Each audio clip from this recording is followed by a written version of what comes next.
Welcome to Brainthropology. Let's talk about our amazing brain and the issues that get us stuck. We all have those moments where life gets overwhelming. It can be related to injury or illness, or an issue with your kids, or just because life is crazy and we need a little help and encouragement.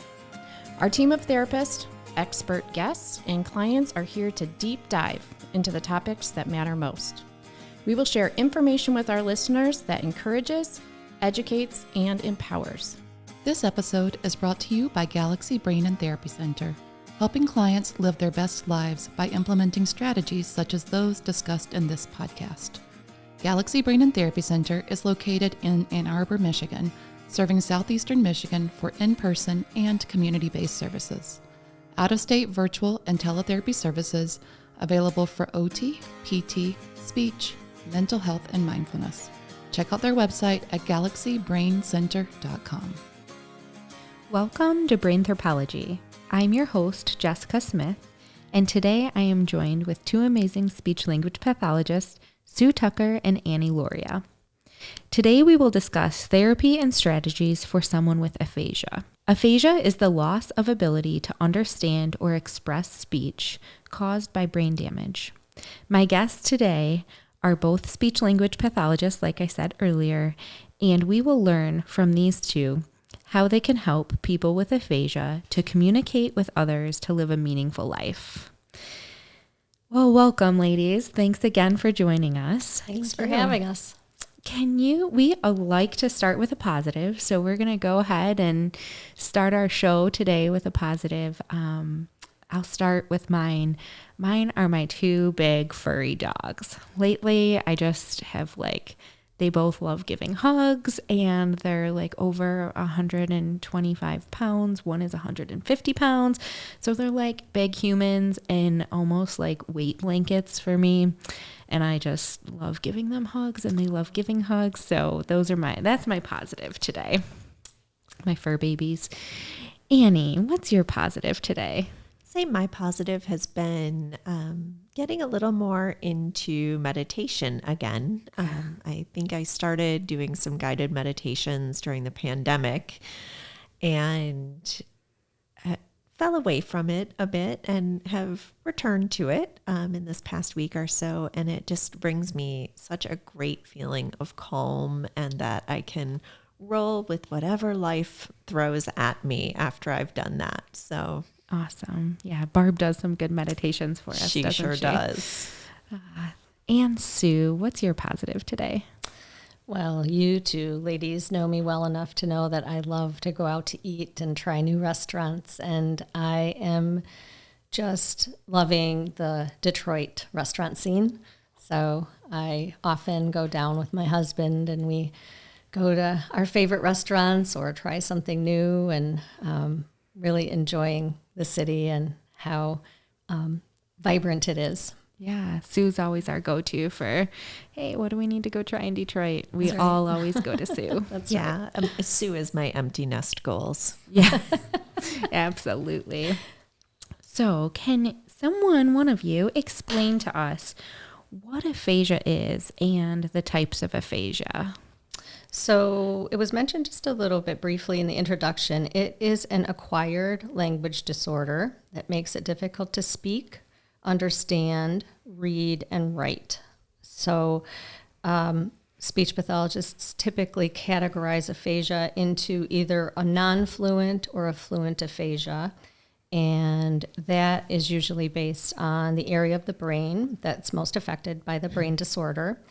And we also look at it in terms of expressive aphasia versus receptive aphasia. And I think that we'll talk a little bit more specifically about that later in the podcast. Yeah, just shortly here.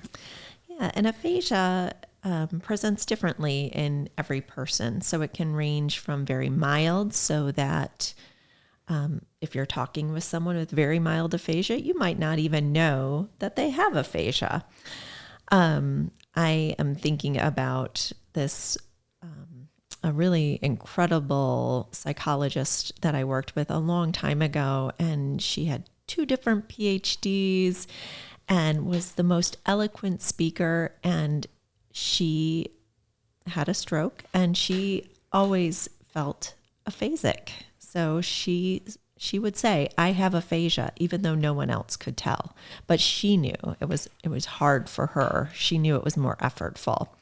So it can go from that mild to so severe that the person has profound difficulty understanding or expressing language at all. And it can affect each communication modality, that's speaking, understanding, reading, and writing, differently. And it's important to understand that every person's presentation of strengths and deficits is going to be unique. And it again depends on that location and severity of the damage. Thanks for a great explanation, you two. So let's talk about the types. Expressive aphasia, let's start there. Can you walk us through what does that look like? What does it mean? Let's talk about expressive aphasia. So expressive aphasia refers to how a person can express themselves. So we express ourselves many different ways. Typically, when we're talking about aphasia, we're talking about either their ability to express themselves verbally or to express themselves in writing. And sometimes it can affect a person's ability to use gestures or draw. Sometimes it doesn't, and that is a nice way for a client to be able to communicate when they are in that severe stage or in that severe level of aphasia where they can't communicate anything. Sometimes they can communicate with some gestures, some thumbs up, and when you ask them, how are you doing, or you know, kind of a facial expression that it indicates that they have some disgust over something that you just told them. Yeah. It's amazing, too, to piggyback on that, how well some people with very limited speech are able to use intonation and inflection to convey a message. So I worked with a gentleman once who pretty much could only say the word potato. And he would walk in and I would say, how are you doing? And he'd say, potato. And I know he was having a great day. And sometimes he would walk in and I'd say, hey, how you doing today? And he'd say, potato. And I'd say, oh, having a rough day, huh? Potato.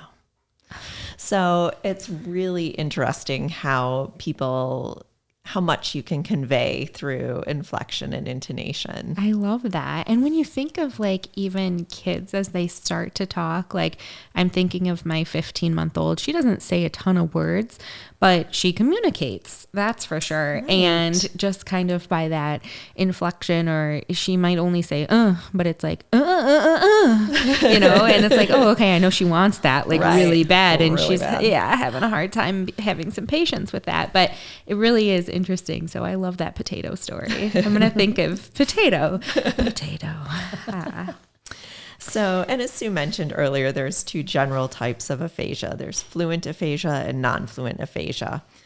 In fluent aphasia, the client might be able to speak easily, but the words that they're using might not fit the context of the conversation, or they might not be real words at all. With non-fluent aphasia, the client will have obvious difficulty with word retrieval. Maybe they're using the wrong word for something, using a related but not quite correct word, like saying slipper when they mean shoe, and having hesitations or very long pauses in their speech. They might also leave out the little words that make our speech grammatical. Very good. And then there's receptive aphasia. So let's take a look and talk about receptive aphasia and kind of what that means. So in receptive aphasia, we're thinking about how people are receiving information. So we can receive information by listening and understanding what's said to us. So understanding spoken language, or we might take it in visually. So we're understanding written language, which we call that reading. So aphasia can affect both listening or reading, or one or the other. Yeah. And then can someone have both receptive and expressive aphasia? And what's that called? What does that look like? Yeah.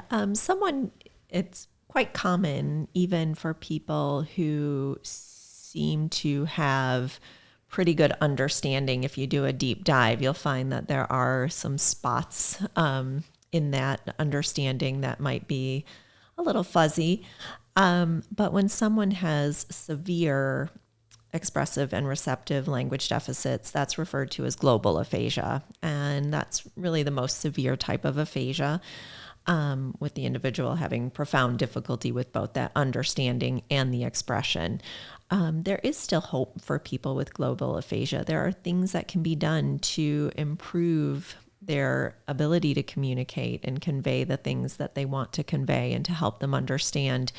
I would say I think family involvement is very important, or care partner involvement is very important in, no matter who we treat, but particularly our clients with global aphasia, it's so important to have family involvement or care partner involvement in the treatment to make sure that we are addressing topics and concerns that are, of interest or most important to that person. I love the term care partner. I just have to say that. I just like that you guys use that term. It's very endearing, and it really can, I just like that term. I started hearing that term just recently, maybe a couple of years ago. I mean, recent when you've been working 33 years, right? But, we always called them, what did we used to call them? Caregivers, yes. I think I use that interchangeably, but but I really like care partners because you are a partner and everybody has to kind of collaborate together. So I feel like it makes it not so much like a one giver. Like you're not, right. It's really a partner, it's a partnership. Yeah. Right. I love that term. Yeah. I know that's a little off topic, but I just had to mention it. Yeah. So what causes aphasia? So the most common cause of aphasia is stroke. And stroke is the blockage or rupture of a blood vessel in the brain that leads to brain cell death or damage in those areas that control language. Approximately 1/3 of individuals who have a stroke will experience some degree of aphasia. I'll also add that aphasia can also be caused from traumatic brain injury, brain tumors, progressive neurological diseases such as primary progressive aphasia or dementia, or an infection such as meningitis. I didn't realize that, meningitis and many different causes of aphasia. I think a common misconception, which is really sad, is that people with aphasia, sometimes people think they aren't intelligent. And can you explain why? I mean, we know that just is not true, but can you explain why and just, information behind that? Sure. People often mistakenly equate language with intellect, and this just isn't the case. So individuals with aphasia have difficulty accessing language to convey their thoughts, but they still have ideas and knowledge and opinions. So our role as speech-language pathologists is to help that individual with aphasia regain or use alternate means to communicate their ideas and opinions and show the world that they're still competent adults who can participate fully in life. Great answer. Thank you so much, Annie. Another misconception about aphasia is that there's this 6 to 12 month window of recovery. Tell me about your experience with people who are several years post-stroke. So it's true that there can be a rapid, spontaneous recovery in the days, weeks, and months after a stroke. However, with our increased awareness of neuroplasticity, and neuroplasticity is the ability of brain networks to reorganize and form new connections with the right type and amount of stimulation. We know that individuals with aphasia can improve their communication skills years or even decades following a stroke. I think of one man that I worked with who sustained a massive stroke in his 40s. And by the time I met him, he was in his 60s and he had had very little therapy in those intervening decades. And through a lot of hard work and persistence, he went from speaking in words and short phrases to using complete sentences. That's amazing. It really, neuroplasticity is a beautiful thing. And we've talked about it before on Brainthropology. It's one of my passion areas, is just letting people know, don't let anybody tell you like, nope, you're done recovering. It's been 6 months. People still come to us and say that, like, so-and-so told me that, oh, it's past 6 months. I really won't gain anywhere.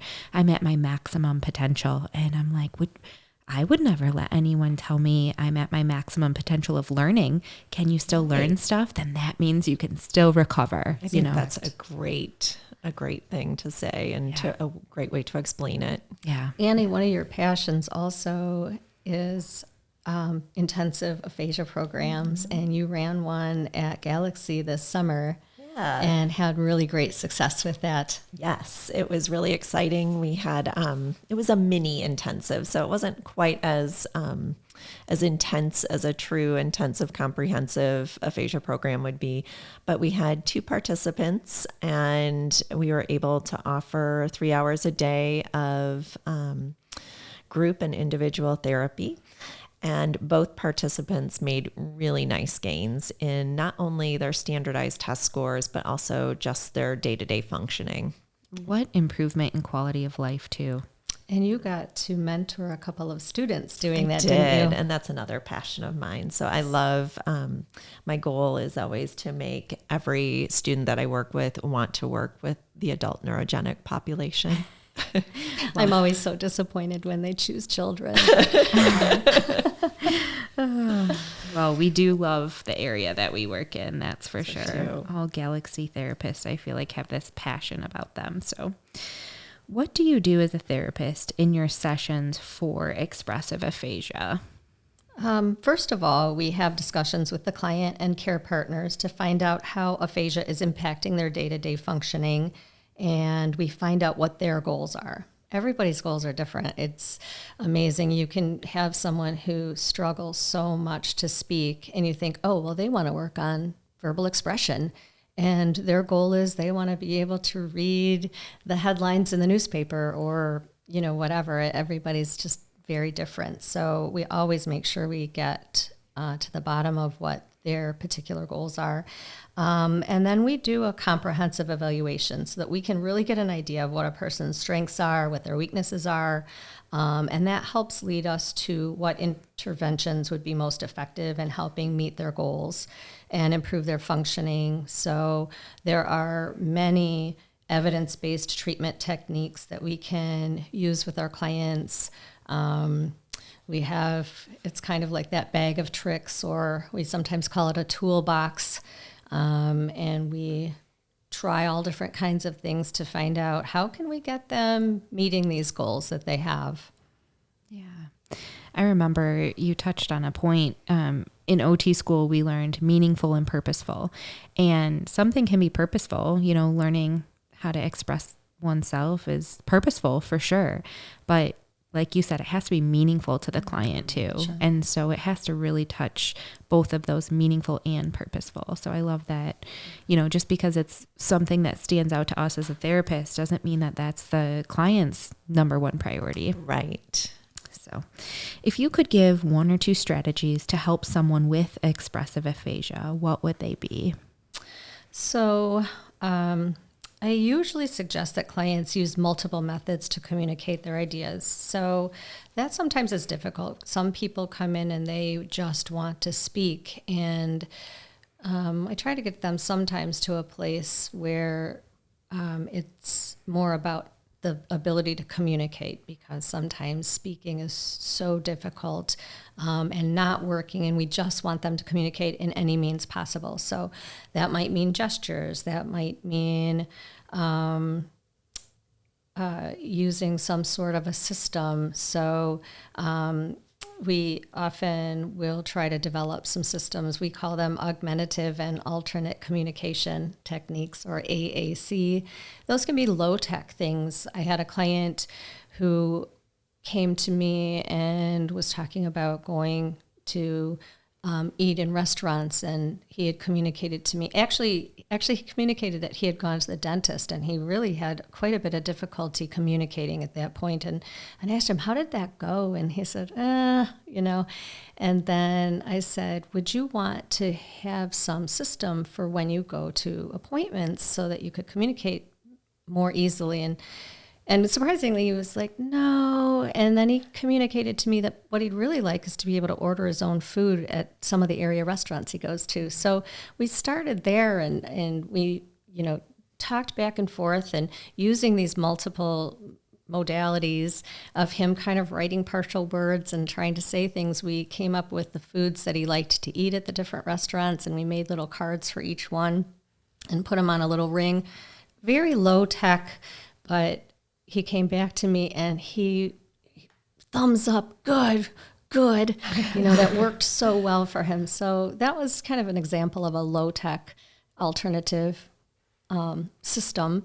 I had another client who wanted to use something that talked for him, so a speech generated device. And there are lots of those out there. There are some commercial devices out there, and there are also some apps. And so he chose an app called Prolo Quota Go, which is an app that allows us to customize for the client. And we put it on his iPad. And I think going back to that idea of, language versus cognition, and that our clients, just because they don't have language doesn't mean they don't that they don't have that cognitive ability. He learned how to use that. He ended up getting a job, I think at a fitness center, and he used that to communicate his ideas, and we would add to it when he needed it, but he was able to manage that so well. So we have all different sorts of things we can do with our clients. Yeah, that's amazing. I know you guys see clients with aphasia often, and the population I work in as an OT, neuro is my passion, and that's typically what we see at Galaxy. But I started off at a hospital, and I worked in acute care. And I actually worked on the progressive step-down unit. People would come right out of the ICU to this step-down unit, and I was on the neuro floor. So a lot of my patients had strokes, and I remember one guy particularly, he ended up being my favorite. I became so close with him and his family, and he reminded me of my dad, which is why I was drawn to him to begin with. And my dad had passed away, and I was, a pretty fresh OT and didn't know a lot of things, and was willing to admit I didn't know a lot of things, but he was my very first client with severe expressive aphasia. And I remember feeling like, oh my goodness, how am I going to do this? Like, I don't know what to do. And my intuition was just give him time, And so it took him almost a half hour, but I knew I could tell by his facial expressions that he could understand what I was saying. So he did not have what we talked about earlier, receptive aphasia, but he had expressive aphasia. And I could also tell, like, there was something he wanted to say. So I just said, okay, Jessica, you're going to give him time. And I had introduced myself, my name is Jessica, I'm the occupational therapist. And it took him and his wife working together about a half hour. But I got out of him that if they were to have another daughter, they were going to name her Jessica. Aww. And they wanted to call her Jessie. And so then again, it took another 20 minutes for him to ask me, can I call you Jessie? Which was so funny to me because my dad named me Jessica, but he said I had to have a professional name, which is why they said Jessica, but they wanted to call me Jessie. So my whole family knows me as Jessie. Oh. And then this client who had reminded me of my dad, and it was such, that experience for me was like, oh my gosh, I had this connection with him right off the bat, but it took 45 minutes for two things, for him to tell me about if they had another daughter, and then ask if he could call me Jessie. And of course I was like, absolutely, you can call me Jessie. And it was just the start. Those two things started our friendship. I still talk to his daughter. I'm so close. And it just, anyways, it can, they're definitely there. Like I think giving people time and recognizing it's not an intellect. Like there are things that they want to say, and, just be there with them and for them through that.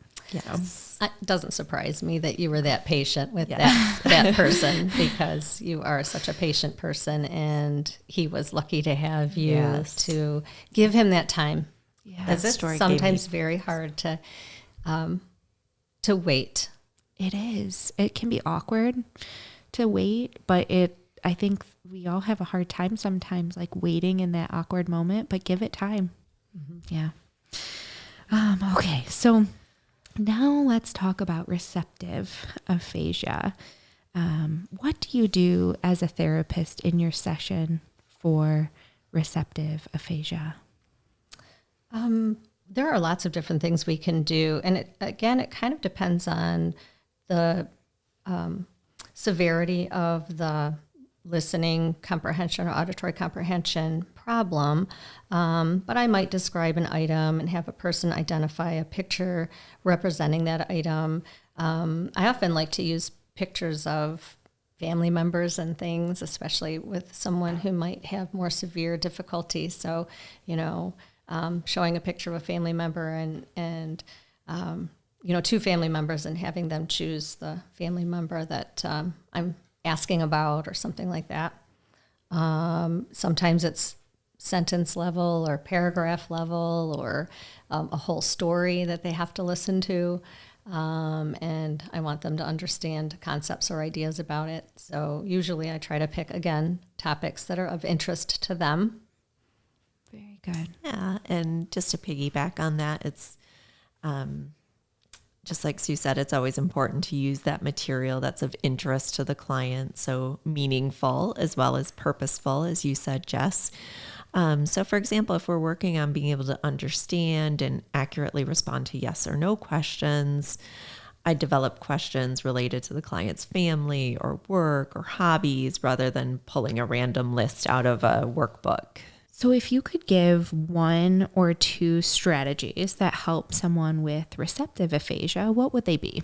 I think one really helpful strategy is to have a patient's communication partner write keywords to assist the client with comprehension, and really help teach that care partner to do that on a regular basis. So it just gives a little bit more context. It gives that extra modality to stimulate. Also, something that's really important is that I like to empower my clients to be able to ask for what they need. So I'll often provide them with a small card that gives specific information about how best to communicate with them. So for some people, that's having their communication partner use shorter sentences, maybe speak just a little bit more slowly. It's often really important just to get the person with aphasia's attention before you start talking to them. So just alerting them, hey, Dad, waiting for them to sort of get their attention focused on, oh, someone's speaking to me right now. I need to be really alert and process this information. Yeah, that seems like such a small thing, but it's really huge. It really makes a big difference. Yeah. And I would add to just making sure you can't underestimate the importance of communicating face-to-face and minimizing distractions when possible. So turning off the TV, turning off the radio, stop washing the dishes for a second, just really focus on that communication piece. Great. So earlier you mentioned strategies that you can do with clients. Let's talk about some of the success that you've had with those strategies, and the good stuff, right? What we all want to hear about, like the success that you've had and that clients really have had. Yeah. So Sue had mentioned earlier the different types of AAC or augmentative strategies that could be used. And some of our clients are so proficient with their cell phones, and they do such a great job of augmenting their spoken communication through, showing us pictures or websites or different apps.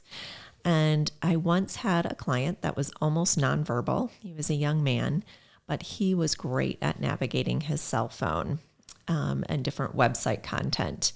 So we had a great conversation about our shared love of Mad Men, which, this was early 2000s.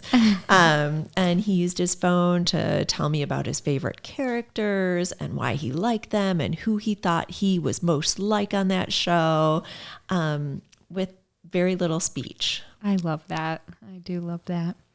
For the people listening out there who might have aphasia or love someone with aphasia, what are the first strategies that you would suggest they could try on their own? I would just go back to Sue's encouragement to use multimodal communication. If you know that your loved one has difficulty with understanding speech but has some ability to read, use written keywords to make sure that your loved one understands the topic. When you and your loved one are both on the same page conversationally, it can make communicating so much easier.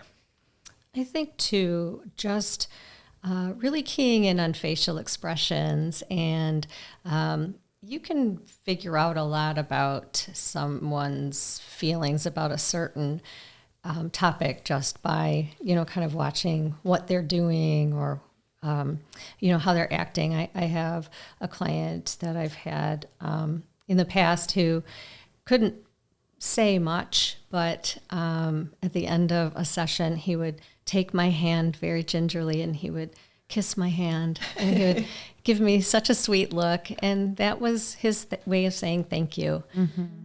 And so those kinds of things are their way of being able to communicate when they can't maybe verbally say so. Yeah. And eyebrows can communicate. Oh, yes. So well. I think a similar client, Sue, when I was working with a client and Sue walked by and the client hey, couldn't really communicate, but eyebrows, his body language just lit up. And I was like, he just loves Sue. Everyone in the room could tell he loves Sue. So well, I think it's telling that people with aphasia often love their speech therapists, and it's because we know how to communicate with them. And so I think for other speech language pathologists out there, our younger colleagues who are maybe just starting out, just remember that you have the ability to model for others how to communicate with people with aphasia, and that how you teach that to care partners is such an important part of what we do too. Absolutely. So that the people around our people with aphasia can communicate effectively. And other health professionals, because I feel like, even as an OT, I didn't learn that much. We learn a little bit, but I've learned more from the speech language pathologists that I've worked with than I've learned in school. So you help, like you said, everyone who interacts with the client, just how to interact with them. It's so important. So, Sue, if you could give one piece of advice to someone who has difficulty with aphasia, what would it be?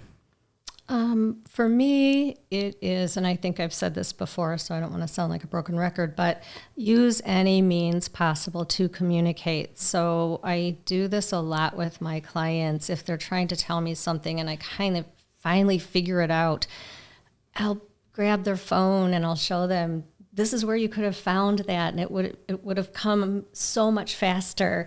And just by using an alternate means of communication, there have been some studies that have shown that actually improves verbal expression. I think some of my clients are, I'm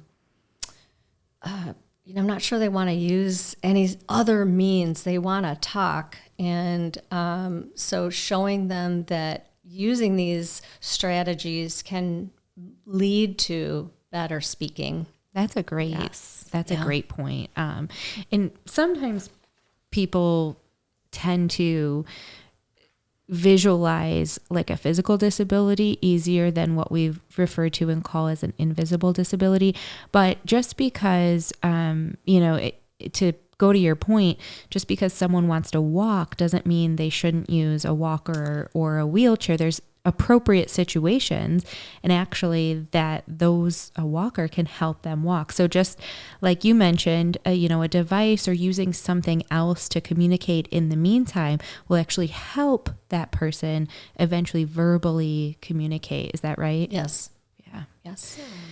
And then Annie, if you could give one piece of advice to someone who loves or cares for someone who has aphasia, what would it be? Well, I'm going to apologize in advance because I can't keep this to one point. So the first thing, again, is be patient. And just like you exemplified with your client, giving that time, because it really does take time. It's not a rapid exchange of ideas anymore. It's painstaking. Be sure to ask one question at a time and give the person adequate time to respond. If you ask rapid fire questions, as we tend to do, the person won't even know what question they're responding to. You won't know what they're responding to. So really important to ask one question at a time. Avoid the temptation to talk for your loved one with aphasia. I know people really think that they're helping their loved one, but it's not. The caveat is if that person is just very tired, or if it's a social situation where you feel like that person might be embarrassed. But in general, as much as possible, resist that temptation. And then to reinforce what Sue had mentioned, be sure to accept any attempt at communication. So communication is way more than just speech. What's really important is the connection that's made between two people, and it doesn't matter what form that takes. And we all use multiple modes of communication. Like none of us just verbally communicate. We all communicate with body language. We all communicate with facial expressions. So just to go off your point, like it really is, normal to communicate with many modes. Sure. Yes. Now on to, I know we talked a little bit about advice for therapists, but I'm sure therapists out there listening, and they're in various fields, physical therapy, occupational therapy, counselors, that are not as familiar with aphasia. I was that therapist, and how we handle it, right? So what's advice that you have for those therapists who may have their first client with aphasia on their caseload? For me, I would say to speak to them as you would to any adult. You might need to slow your speech a little bit. You might need to give them time to find words, but they're still an adult. So, we don't need to talk to them like they're a child just because their language isn't, where it used to be maybe. And raising our voice probably won't help either, right? Definitely not. I remember being, again, at the hospital, I was a new grad, and I'm sure I made the mistake several times, like they couldn't hear me. They didn't understand, so I would talk louder. And I remember a patient ended up taping a sign. It's like, it's not that I can't hear you. It's just I have a harder time understanding. So you don't need to talk louder, just talk slower. Did you feel so seen? Oh, I was like, whoa, they saw me in that other room. Well, I often will sort of equate it to speaking to somebody in another language. So if I'm asking somebody, levez les mains, and they look at me blankly and I say, levez les mains, and I yell at them, it's not going to help them know that I'm saying in French, raise your hand, And I only know that phrase because my French teacher in high school used that all the time. Too funny. But it's sort of like that with a person's ability maybe to understand what you're saying. It sounds like a foreign language to them. So yelling is not going to help.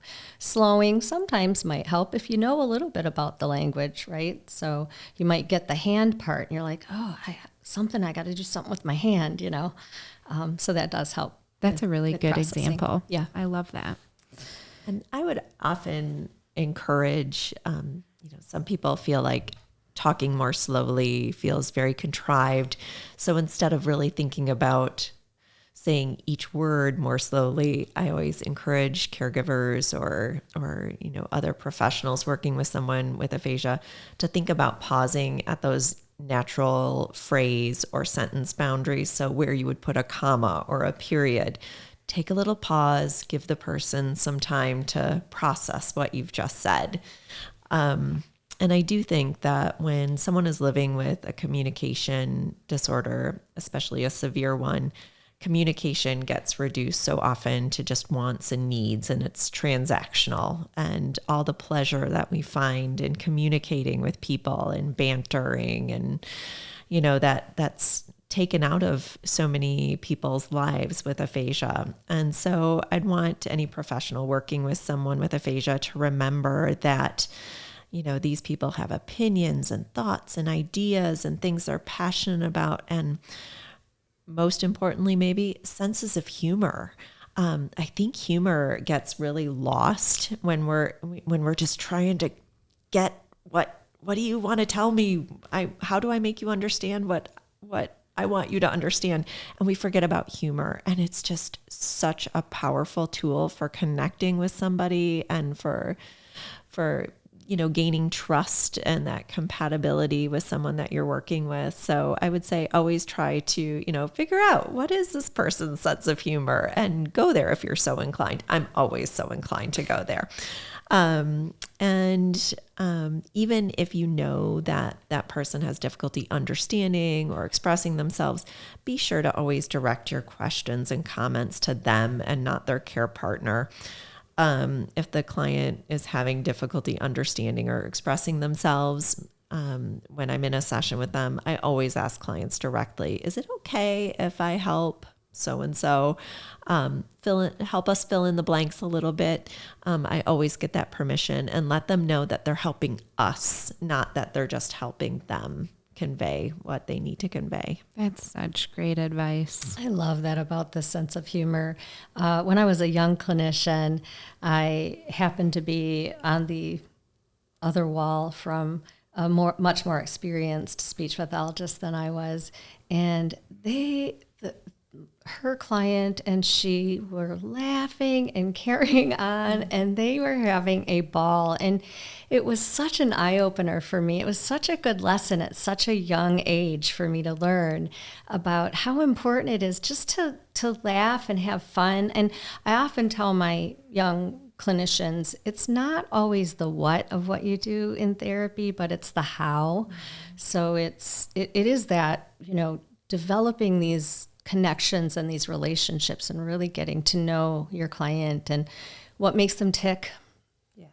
That speaks volumes to you two as therapists, because, young clinicians are so lucky to learn that from you guys. And I know it's hard to do sometimes as a young clinician because you feel so, like you've got to do everything right and you've got to be so serious and you've got to do, but really like knowing that you're a human, just like your client's a human. I would tell my clients all the time, okay, I am just starting off. I have to write things down because I'm a little nervous and we're going to do this together, like just being vulnerable and honest. And I will tell them, it doesn't mean I don't know what I'm doing. I'm just a little nervous. So we're going to get through this together, and, we'll be buddies by the end, and you're going to teach me things. You're going to teach me probably more than I teach you.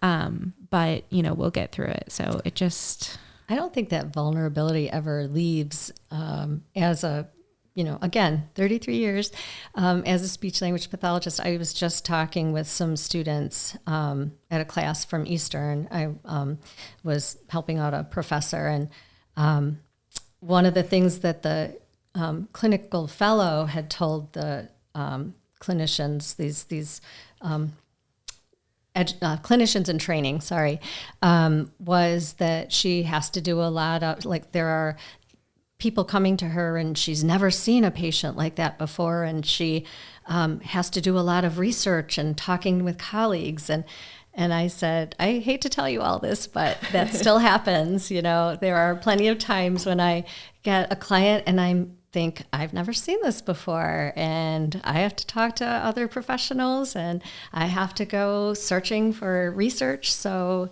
that's what I actually like about my profession too, is that I'm a very curious person. So I'm always getting to learn new things. So we're both so humble and you both have so much experience, yet aren't afraid to say, I don't know, but I'll find out. And I think, I took both my son and daughter had to go to therapy, and they unfortunately stumped the clinician. It didn't mean, I actually looked up to that clinician because she said, I don't know, but I'm going to talk to ENT, other therapists, this, and that. And I left that session and went, wow, she's willing to advocate on the behalf of my child and get some answers. And it felt so good. So just know, as aspiring clinicians, if you're in school, it's okay to not know.